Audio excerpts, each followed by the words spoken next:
வணக்கம். இன்றைய முக்கிய செய்திகள். சென்னை வடக்கு மாவட்டம் ஆர்கே நகர் கிழக்கு பகுதி 43வது வட்டக்கழக சார்பில் தமிழ்நாடு முதலமைச்சர் அவர்களின் பிறந்தநாளை முன்னிட்டு கழக அரசு நிதிநிலை விளக்கம், மாபெரும் பொதுக்கூட்டம் மற்றும் நலத்திட்ட உதவிகள் வழங்கும் விழா நடைபெற்றது.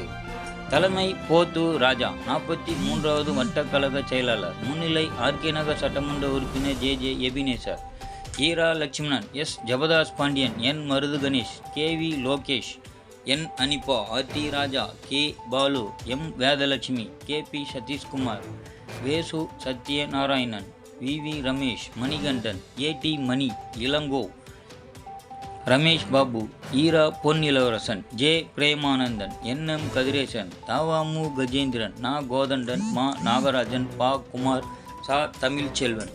சிறப்புரை தமிழ் பிரச்சனா, கழக செய்தி தொடர்பு இணைச் செயலாளர். நலத்திட்ட உதவி வழங்குபவர் சென்னை வடக்கு மாவட்ட பொறுப்பாளர் ஆர்டி சேகர் எம்எல்ஏ மற்றும் டாக்டர் கலாநிதி வீராசாமி எம்பி, ஈரா மதிவண்ணன், தா இளையருணா, நா மனோகரன், டி முத்துகிருஷ்ணன், ஆர் வெற்றிவீரன் மற்றும் மாமன்ற உறுப்பினர்கள், பகுதி கழக செயலாளர்கள், மாவட்ட அணிகளின் அமைப்பாளர்கள், 43வது வட்டக்கழக பொறுப்பாளர்கள், கழக தோழர்கள், பொதுமக்கள் திரளாக கலந்து கொண்டு இந்நிகழ்ச்சியில் சிறப்பித்தனர். நன்றியுரை டி ராமமூர்த்தி, 43வது வட்ட துணை செயலாளர்.